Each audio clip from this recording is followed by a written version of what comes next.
Happy spooky season, everyone. We have something a little different tonight. This story is called The Life of the Stripe. Let's just say that he was a victim of circumstance. In one way, the court martial that stripped him of his rank was merciful, but it was also easy for us to understand his anger and humiliation. One day, he was Master Sergeant Morton, 22-year veteran of the artillery. Then you have to understand that, too, it was an exceedingly tight market for stripes back then. For 6 months, there had not been a promotion in the battery, and a good 30 men were long overdue. With the brush fire sucking up all the quota for overseas and an administrative economy drive stateside, such units had little opportunity to take proper care of their own. That's why the BC, the battery commander, arranged to spread it out. He busted Morton in stages.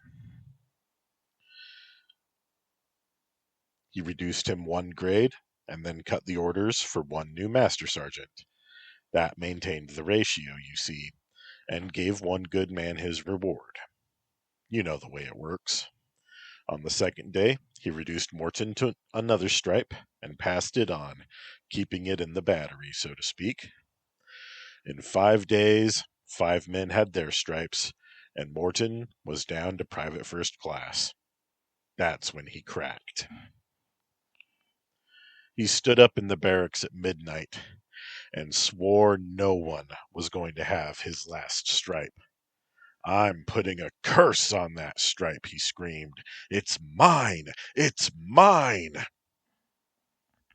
Then he began throwing brushes and shaving cream and shoe polish from his locker, and the MPs had to haul him away. Didn't change a thing, of course. We were all sorry for him, but it would have been a criminal waste to throw away that stripe.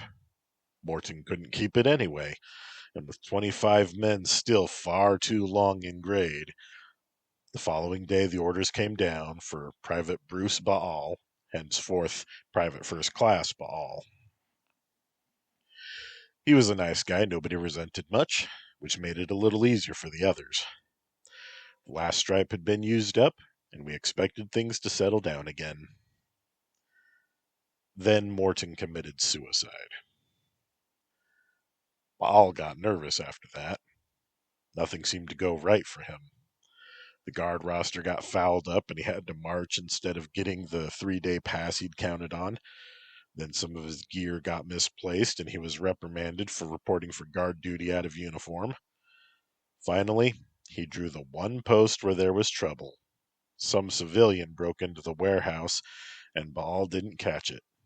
He was a private again, less than a week after his promotion.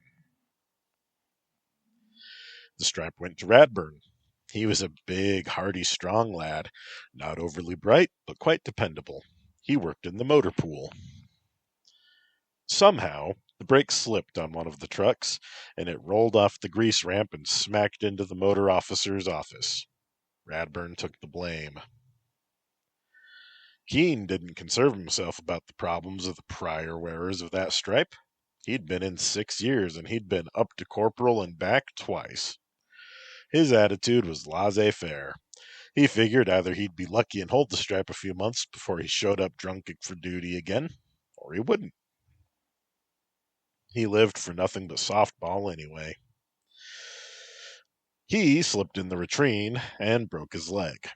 The battery softball team had to face the season without its best man.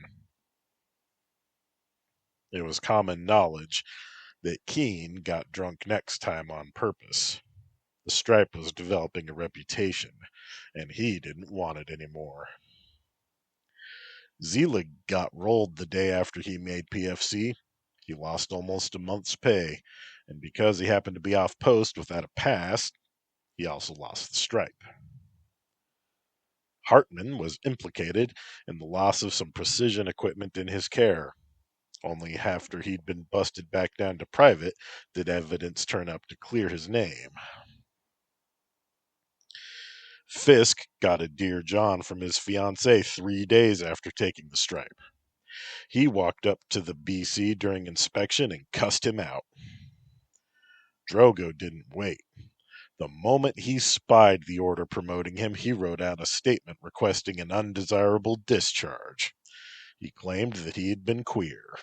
The BC canceled the order and nothing more was said. For the record, Drogo was married with 4 children. Suddenly, it seemed there was no market for stripes. Stripes had had lives of their own ever since the grade freeze began, but now every man in the battalion knew that this one was cursed, so it had to be retired. About this time, the economy drive loosened up a bit. Somebody did a little math and discovered just how much it cost to train new men to replace the ones resigning, and a new stripe came down to the battery. This one was snapped up eagerly. In only 2 days, it became evident the Morton stripe was not dead yet. The allocation may have been new, but the curse remained. It was retired again. 3 more were authorized the following month. Somewhat apprehensively, the selected men accepted them. The top name on the order got under a falling plank and tore his shoulder muscles. He kept the stripe and was scalded as soon as he came off sick call by an exploding coffee urn in the mess hall. He capitulated. Suddenly, the second man had problems. After the normal course had been run, the third one got it. It was apparent no one was going to hold a promotion until that stripe was dead. But how do you kill a stripe? So long as there were no promotions in the battery, the stripe was dormant. No curse. Fine, but the battery itself was dying. Requests for transfer piled on the BC's desk. Men in other outfits went to great extremes to avoid transferring in. It was bad for morale. It cast its stigma upon the entire battalion, and was even beginning to embarrass post headquarters. Word came down, couched in formal, almost incomprehensible Army terminology, the essence of which was or else. Something had to be done, for a very important foreign dignitary from a nation something less than cordial relations with us was scheduled to tour the post, and this artillery battery was on the itinerary. Change it? That was not the Army way. The BC had a bright idea, and so it was done. The VIP was awarded a genuine honorary private first class stripe in token of improving the relations between our differing nations. He departed the battery with every indication of supercilious pleasure. The accident, occurring as it did at a U.S. Army post, made some unfortunate headlines. It did not trigger World War III, quite, but the BC found it convenient to retire in a hurry, and the stripe came home. This time the word descended upon the battalion commander. The essence? No excuses. Clean it up. It was not necessary to add or else this time, for I am the battalion commander, and I have just about time to make lieutenant colonel before retirement. I'm not stupid as majors go. That, gentlemen, is why I am here out in the rain, in our military cemetery, personally supervising this posthumous and somewhat irregular ceremony. I mean to be quite certain Private Morton knows, wherever he may dwell, that he is henceforth Private First Class Morton. I am attaching the order to his headstone. No one else has got his stripe any more. Any other questions?